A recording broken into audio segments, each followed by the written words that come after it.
समुद्र मंथन। भगवान अजित श्री हरि जब देखा कि समस्त देवता परास्त हो रहे हैं दैत्यों से, देवताओं ने प्रार्थना की ब्रह्मा जी से, ब्रह्मा जी महादेव समस्त देवता भगवान श्री हरि से।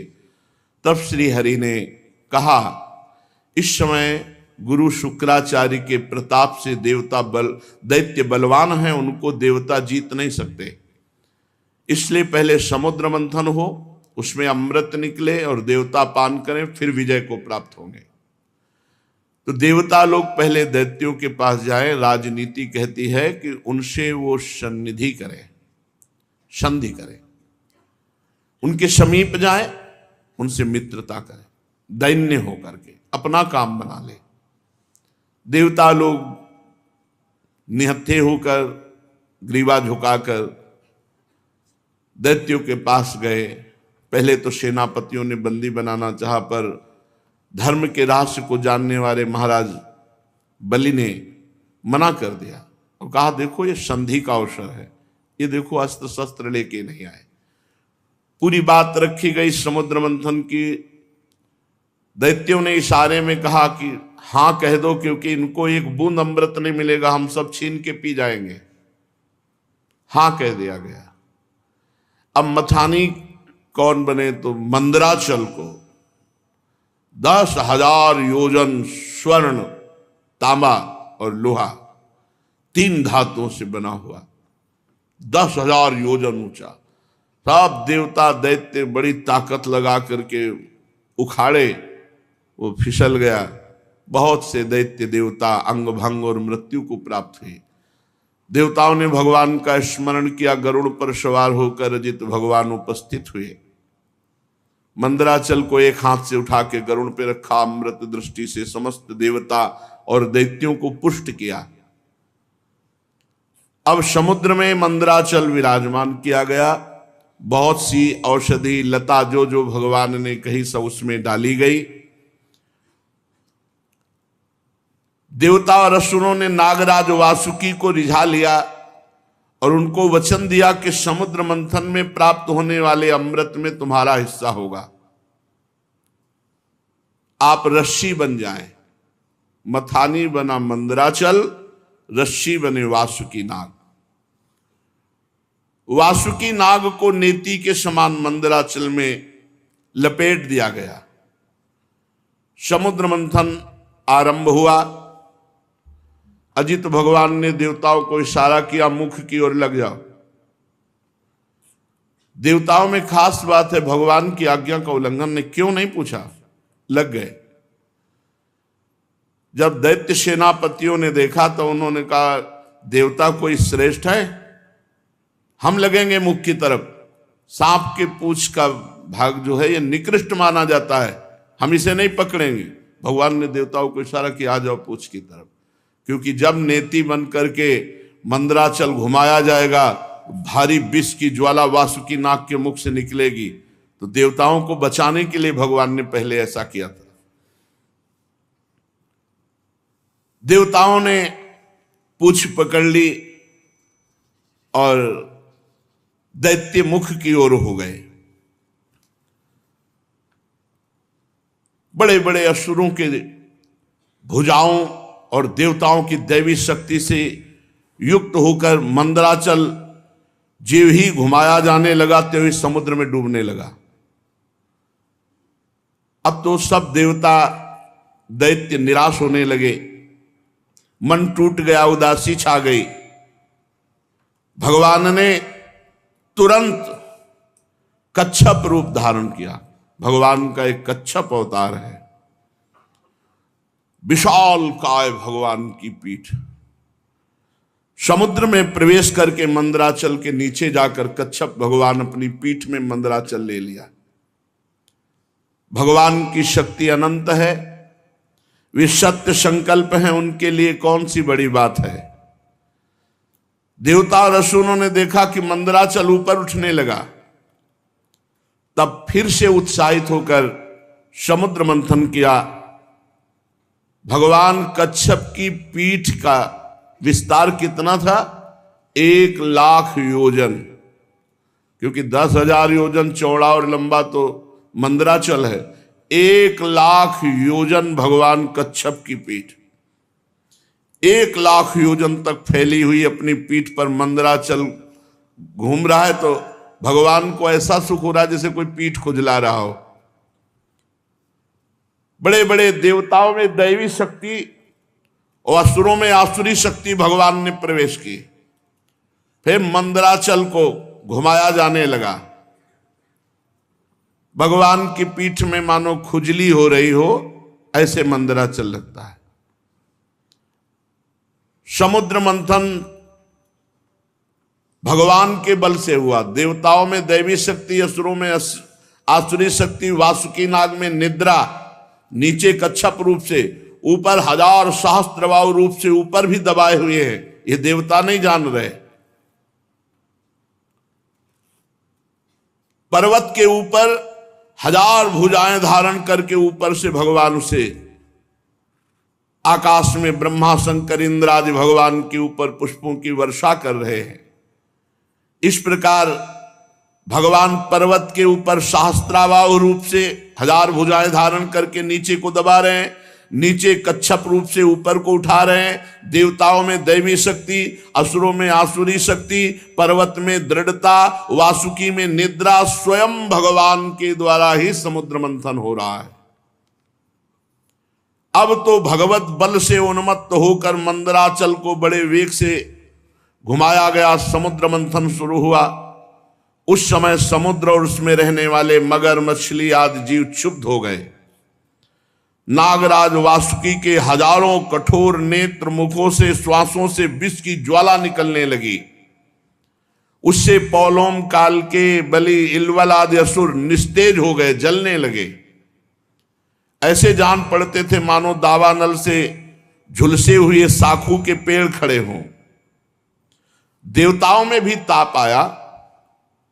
वासुकी नाग के श्वास की लपटों से देवता भी निस्तेज होने लगे। वस्त्रमाला, कवच, मुख ये सब झुलस गए। भगवान ने तुरंत प्रेरणा की, मेघ छा गए और वर्षा होने लगी, जिससे फिर बल आया दैत्यों में और देवताओं में। समुद्र मंथन फिर जोर से शुरू हुआ। पहले समुद्र मंथन में विष निकला, विष। ध्यान रखो, जब कोई साधन मार्ग में चलता है तो पहले विष पीना पड़ता है। यम ही न व्यथ्यन्ते ते पुरुषम पुरुषर्षभ सम दुखा सुखाधीरम स्वमृतत्वाय कल्पते। जो इस विष को पीता है, सुख दुख को समान भाव, मान अपमान, निंदा स्तुति, काम क्रोध लोभ, ये सब विष हैं। इनको जो पीता है वही अमृत पद का अधिकारी होता है।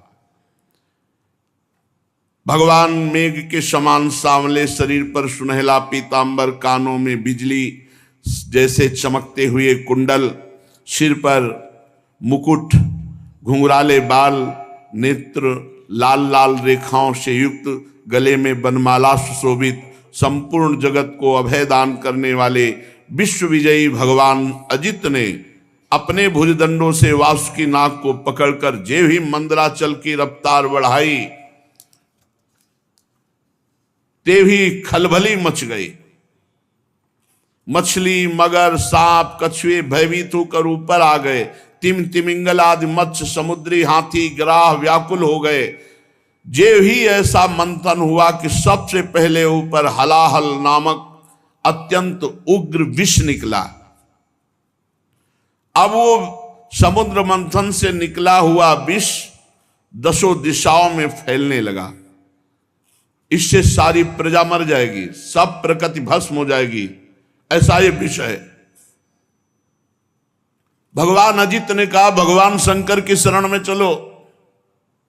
पहले निकले हुए इस हलाहल नामक विष से भगवान सांब सदाशिव ही बचाएंगे। भगवान शंकर सती जी के साथ कैलाश पर्वत पर विराजमान थे। बड़े बड़े ऋषि मुनि उनके वचन सुन रहे थे। भगवान शिव उपदेश कर रहे थे। तीनों लोकों को अभ्युदय और मोक्ष के लिए बड़े बड़े ऋषि मुनि उनकी आराधना करते हैं भगवान शिव की। प्रजापतियों ने दर्शन किया और भगवान महादेव जी की स्तुति की। देव देव महादेव भूतात्मन भूत भावनो त्राहिना शरणापन्नास त्रैलोक्ये दहनाद विषाद त्वमें कहा सर्व जगत ईश्वरो बंध मोक्षयो तम त्वामर्चन्ति कुशलाः प्रपन्नार्ति हरम गुरु। हे जगत गुरु, हे देवाधिदेव, हे समस्त प्राणियों की आत्मा और जीवन दाता, हम सब लोकपाल आपकी शरण में आए हैं। समुद्र मंथन में त्रिलोकी को भस्म करने वाला हलाहल उग्र विष प्रकट हुआ है, उससे आप हमारी रक्षा कीजिए।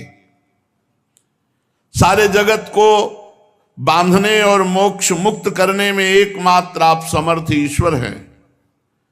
इसलिए हे भगवान शिव, विवेकी पुरुष आपकी आराधना करते हैं, क्योंकि आप शरणागत की पीड़ा नष्ट करने वाले एवं जगत गुरु हैं। प्रभु, अपनी गुणमयी शक्ति से इस जगत की सृष्टि, स्थिति, प्रलय ये आप करते हैं, पर आप एक रस रहते हैं। जितने भी देवता, मनुष्य, पशु, पक्षी, सत असत चराचर प्राणी हैं, सबके जीवन दाता देवाधिदेव आप ही हैं। आपके अतिरिक्त सृष्टि भी और कुछ नहीं, क्योंकि आप सबकी आत्मा हैं। हे सर्वदेव स्वरूप, आपका मुख अग्नि है। तीनों लोकों के अभ्युदय करने के लिए हे शंकर, ये पृथ्वी आपका चरण कमल है। आप अखिल देव स्वरूप हैं। ये काल आपकी गति है, दिशाएं कान हैं, वरुण रसेंद्री हैं, आकाश नाभ है, वायु श्वास है, सूर्य नेत्र है, जल वीर्य है। आपका अहंकार नीचे ऊंचे सभी जीवों का आश्रय है। चंद्रमा मन है। प्रभु स्वर्ग आपका सिर है। वेद स्वरूप भगवान समुद्र आपकी कोख है। पर्वत हड्डियां हैं। सब प्रकार की औषधियां घास आपके रोम हैं। गायत्री आदि छंद आपकी सातों धातुएं हैं और सभी प्रकार के धर्म आपके हृदय हैं। हे स्वामिन, सद्योजात आदि 5 उपनिषद ही आपके तत्पुरुष अघोर, सद्योजात, वामदेव, ईशान नामक 5 मुख हैं। प्रभु, इस कार्य कारण जगत से परे, माया से परे आप हैं। आपकी महिमा को ब्रह्मादि भी जानने में समर्थ नहीं। हम लोग तो केवल आपके इस लीला बिहारी शिव रूप को देख रहे हैं, आपके परम स्वरूप को हम नहीं जानते। हे महेश्वर, यदि आपकी लीलाएं अव्यक्त हैं, फिर भी संसार कल्याण करने के लिए परम कारण स्वरूप आप लीला करते हैं। प्रभु, आप प्रजा बड़े संकट में है, इस हलाल विष का कुछ इंतजाम कीजिए। भगवान शिव ने कहा सती जी से, देवी, ये बड़े खेद की बात है कि समुद्र मंथन से कालकूट विष निकला और प्रजा बड़ी दुखी है। इसलिए हमें समस्त प्रजा की रक्षा करनी चाहिए। मेरा कर्तव्य है, ये मेरी शरण में आए हैं, मैं इन्हें निर्भय कर दूं, क्योंकि जिसके पास शक्ति है, सामर्थ्य है, तो आए हुए शरणागत के दुख को मिटाना उसका धर्म बनता है। अगर अपने प्राणों की भी बलि देनी पड़े तो दे देना चाहिए, पर शरणागत को विमुख नहीं जाने देना चाहिए, उसकी रक्षा करनी चाहिए। कल्याणी, ये मोह पास में बंद करके जीव एक दूसरे से वैर की गांठ बांध लेते हैं।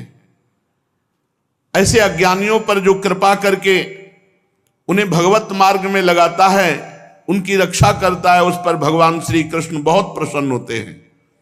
और जब भगवान श्री कृष्ण प्रसन्न हो जाते हैं तो मैं, ब्रह्मा, चराचर जगत उसके ऊपर प्रसन्न हो जाता है। जहां पर कृपा राम की हुई, ता पर कृपा करे सब कोई। इसलिए मैं प्रजा के कल्याण के लिए इस विष को पीऊंगा। विश्व के जीवन दाता देवाधिदेव महादेव भगवान शंकर इस प्रकार सती देवी से कहकर विष को लेने के लिए तैयार हो गए। माताजी बड़ी कृपालु हैं और जानती भगवान शिव के प्रभाव को। उन्होंने अनुमोदन किया, हां प्रभु ऐसा ही करना चाहिए। भगवान शंकर ऐसे करके आकर्षण किया और पूरे समुद्र मंथन से निकले हुए विष को अपने हाथ में ले लिया और उसको पी गए। पीकर हृदय में नहीं जाने दिया, यही गले में रोक लिया। पूरा श्याम गौरवर्ण का गला, पूरा श्याम वर्ण का, इसीलिए भगवान का एक नाम पड़ा नीलकंठ। भगवान शंकर का वो भूषण हो गया नीलकंठ। देवादिदेव भगवान शंकर सबकी कामना पूर्ण करने वाले हैं। उनका एक कल्याणकारी अद्भुत कर्म सुनकर दक्ष कन्या सती ब्रह्मा जी भगवान श्री हरि बहुत उनकी स्तुति की, प्रशंसा की। जब भगवान शंकर विष पान कर रहे थे तो 1-2 बूंद विष टपक गया। उसी से जितने भी विषैले जीव जंतु, विषैली औषधियां हैं, वो सब हैं। 1-2 बूंद टपक गया, उससे हैं। पूरी सृष्टि में इतना विष है, वो 1-2 बूंद से पूरा विष तो भस्म कर देता त्रिलोकी को। महादेव जी गले में आज भी रोके हुए हैं। भगवान शंकर ने विष पी लिया, अब तो समस्या का समाधान हो गया। देवता और असुर बड़ी प्रसन्नता से समुद्र मंथन करने लगे। फिर समुद्र मंथन से कामधेनु प्रकट हुई। कामधेनु समस्त कामनाओं को पूर्ण करने वाली है। भगवान इशारा जिसे देते वही उसे स्वीकार करता। भगवान ने देवताओं को इशारा किया, कामधेनु देवताओं ने ले ली, जो ऋषियों के अग्निहोत्र के काम में आएगी। ब्रह्मलोक तक यज्ञ की उपयोगी पवित्र घी दूध आदि पहुंचाने के लिए ब्रह्मवादी ऋषियों को देवताओं ने कामधेनु प्रदान की। इसके बाद उच्चैश्रवा नामक घोड़ा निकला। उसे महाराज दैत्याधिपति बलि जी को दिया गया। वो चंद्रमा के समान श्वेत वर्ण का। इंद्र ललचात हो गए पर भगवान ने रोक दिया। महाराज बलि को उच्चैश्रवा मिला। तदनंतर थोड़ी ही देर बाद समुद्र मंथन के ऐरावत नामक हाथी निकला। बड़े बड़े 4 दांत, उज्जवल गोरे वर्ण का, कैलाश के समान। देवराज इंद्र को दिया गया ऐरावत हाथी। फिर कौस्तुभ मणि समुद्र मंथन से निकली। देवता और दैत्य दोनों ने मिलकर वो मणि भगवान श्री हरि को पहनाई। जो वक्षा स्थल में कौस्तुभ मणि विराजमान है, वो समुद्र मंथन से प्रकट हुई। इसके बाद स्वर्गलोक की शोभा बढ़ाने वाला कल्प वृक्ष वो देवताओं ने ले लिया। ये कल्प वृक्ष जो कामना करे वो पूर्ण कर देता है। इसके बाद अप्सराएं प्रकट हुई, जो सुंदर वस्त्रों से सुसज्जित, गले में स्वर्णहार पहरे हुए रंभादि, अपनी मनोहर मुस्कान, चाल विलास भरी चितवन से देवताओं के भी चित्त को चुराने वाली तो देवताओं को दी गई।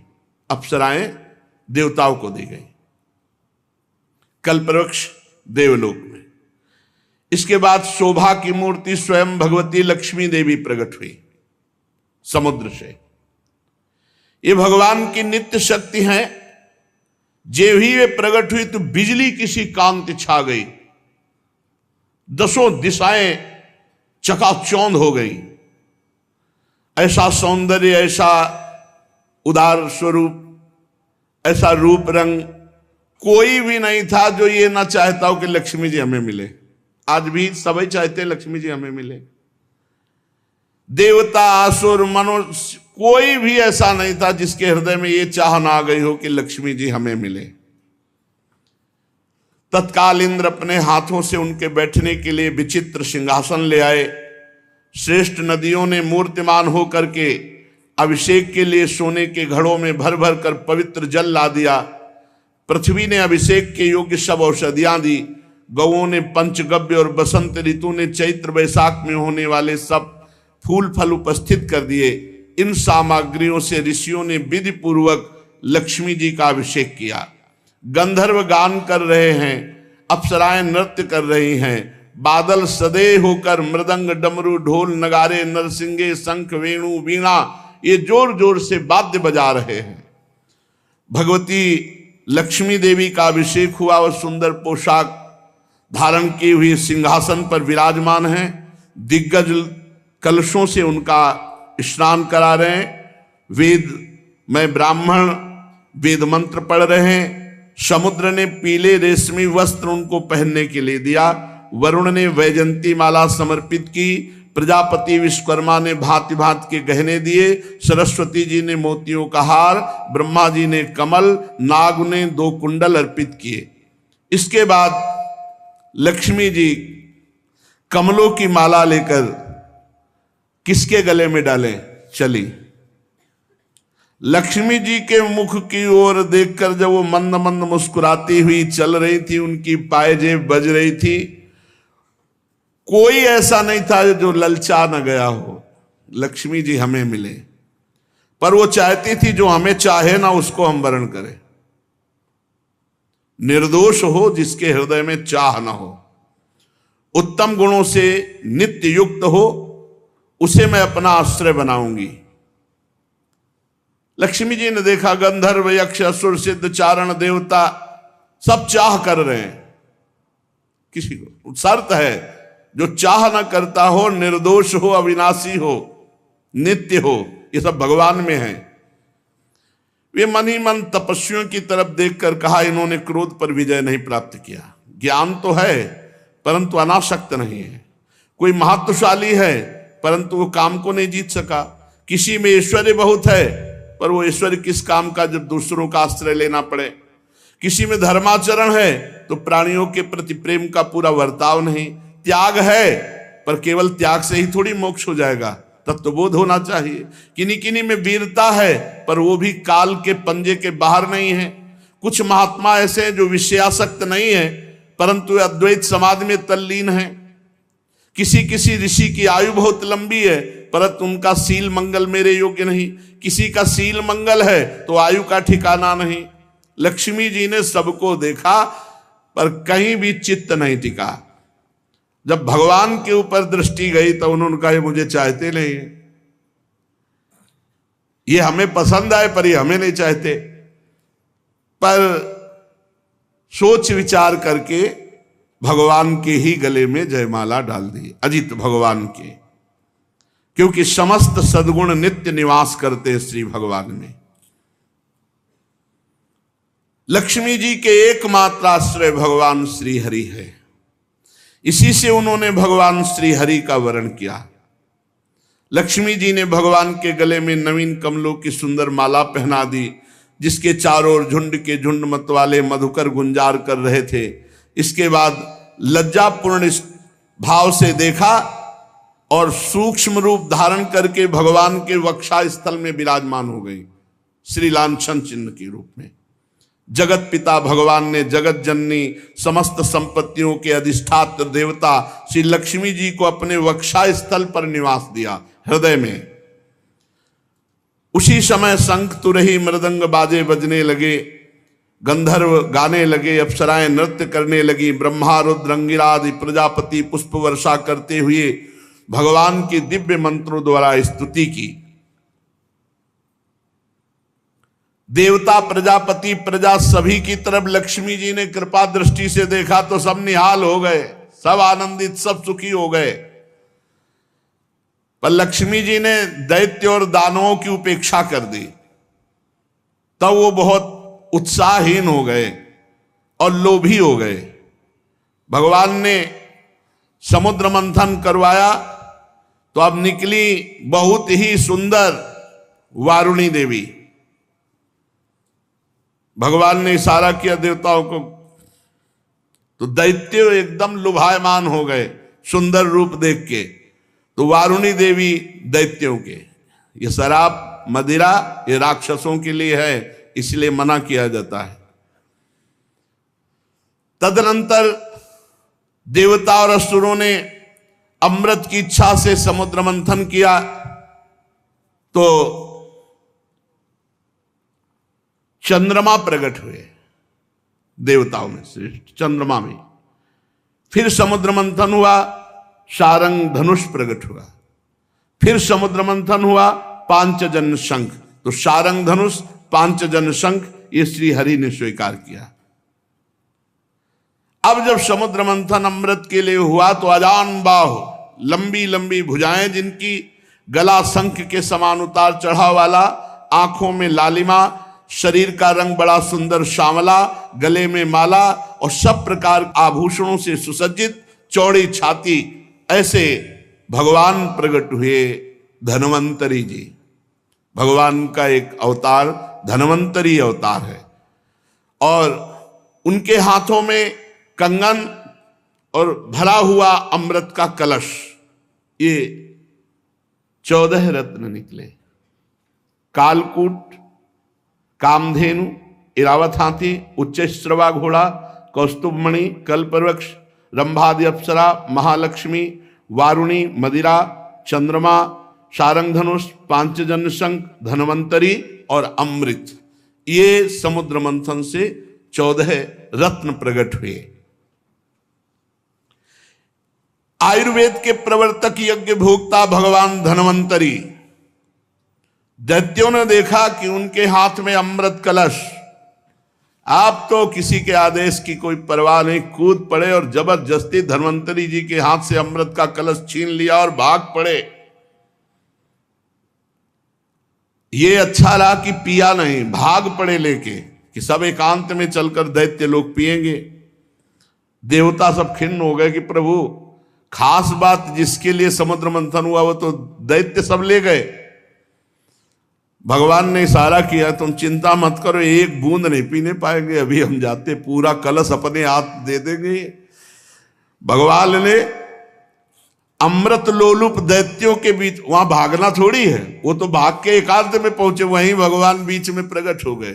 वो मोहिनी रूप, नूपुर झनकारते, तिरछी चितवन, इतना सुंदर रूप की अमृत हाथ में, भूल गए अमृत भूल गए भाई। ये है भगवान की माया। और जिधर भगवान देखे तो मुस्कुरा के, ऐसे मानो कि अब तो जन्म जन्म से हमारा इनका रिश्ता है, ऐसे भगवान मोहिनी रूप, छमछमाते हुए कभी इधर कभी उधर, और ऐसा नवकिशोर रूप। उस सुंदरी स्त्री को देखकर सोचने लगे कि अब तो सौभाग्य ही सौभाग्य हमारे उदय हो रहे। कितनी सुंदर ये स्त्री है, हमको प्यार करती। और जो दैत्य देखे, भगवान मुस्कुरा कर भगवान मोहित करना चाहे तो महादेव मोहित हो गए, दैत्य क्या है। अब तो सब के सब दैत्य भूल गए अमृत को, और डांट होड़ लग गई मोहिनी जी के लिए। उनमें हाथ जोड़कर कहा, कमल नयनी तुम कौन हो, कहां से आई हो और क्या करना चाहती हो। सुंदरी, तुम्हें देखकर हम सबके मन में खलबली पैदा हो गई। हम समझते हैं कि देवलोक में या दैत्यलोक में या सिद्ध गंधर्व चारण लोकपाल कहीं ऐसी सुंदरी नहीं जैसी आप हो। तुम्हें मनुष्य तो देख भी नहीं सकते। सुंदरी, हमें लगता है विधाता ने हम पर दया करके भेजा है, हम दैत्यों को महासुख देने के लिए तुम आई हो। माननी, वैसे तो हम एक जात के लोग हैं, पर इस समय हम थोड़ा झगड़े पे आने वाले हैं, क्योंकि हम ये अमृत का कलश मिला है और हम आपस में लड़ाई कर बैठेंगे। तो सुंदरी, तुम ही अमृत पिला दो। भगवान कुछ नहीं बोल रहे। हम सब कश्यप जी के पुत्र हैं, तुम्हें हम अपना परिचय बता देते हैं, और सगे भाई हैं। ये देवता लोग और हम दोनों के पिता एक ही हैं, कश्यप। ये अमृत का कलश लो और जैसा आप उचित समझो।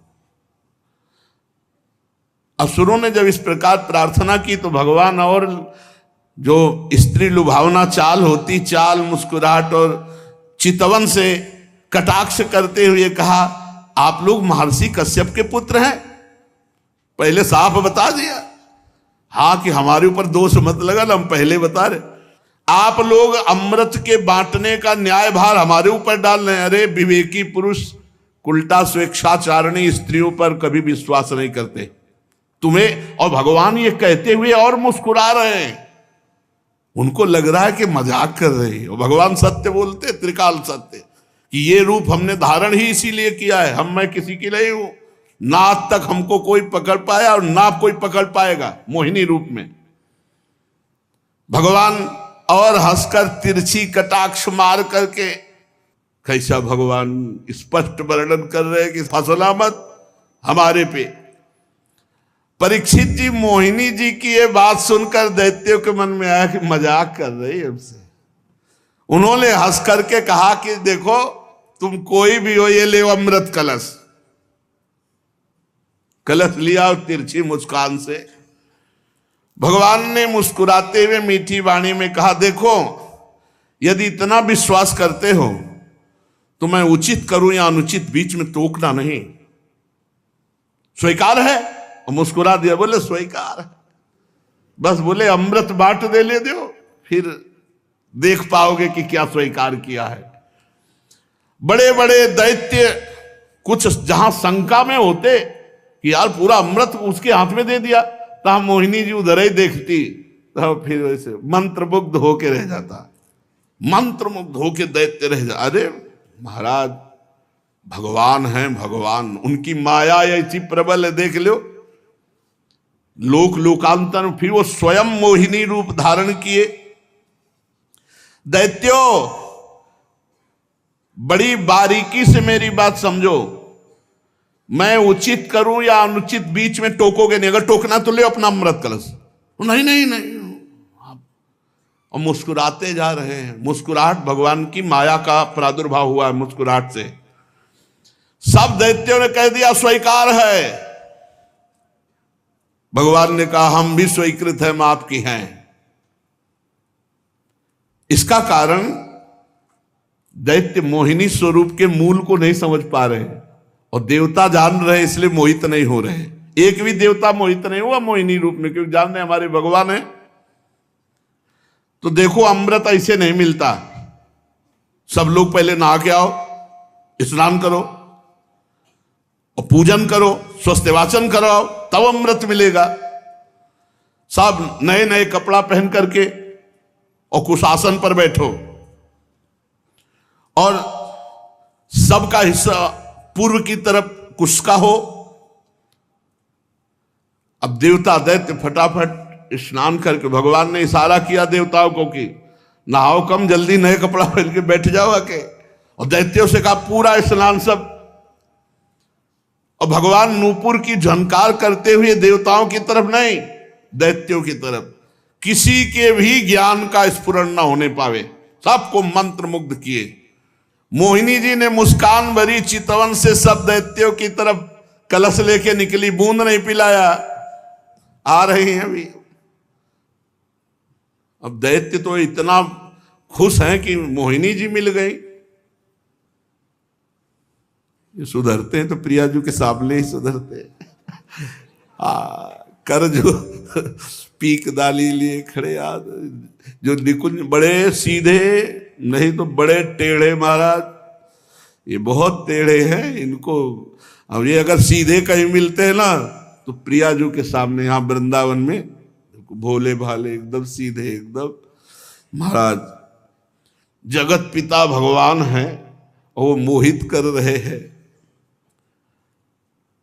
अब असुरों ने दृढ़ विश्वास करके भगवान के हाथ में अमृत कलश है, और भगवान बांटने के लिए पहले दैत्यों के सामने से निकले, पर वहां कुछ और बांट रहे हैं। मुस्कान चितवन देवता पूर्ण विश्वास किए हुए कि मैं भगवान की शरण में हूं, भगवान परम मंगल करेंगे। दैत्यों की तरफ से आ रहे भगवान, और उल्टा बैठाला, तुम इधर तुम इधर हूं। एक दूसरे की तरफ पीछे मुड़कर नहीं देखेगा। अलग अलग पंक्ति कतार बांधकर दल में बैठाल दिया, एक दूसरे की पीठ की तरफ। दैत्यों के पास से ऐसे गए मुस्कुराते हुए, और ये अमृत वो है जिसमें बुढ़ापा नहीं आता, कोई रोग नहीं होता, कोई शोक नहीं होता। अरे देवताओं को, पर वो भी भयभीत रहते हैं।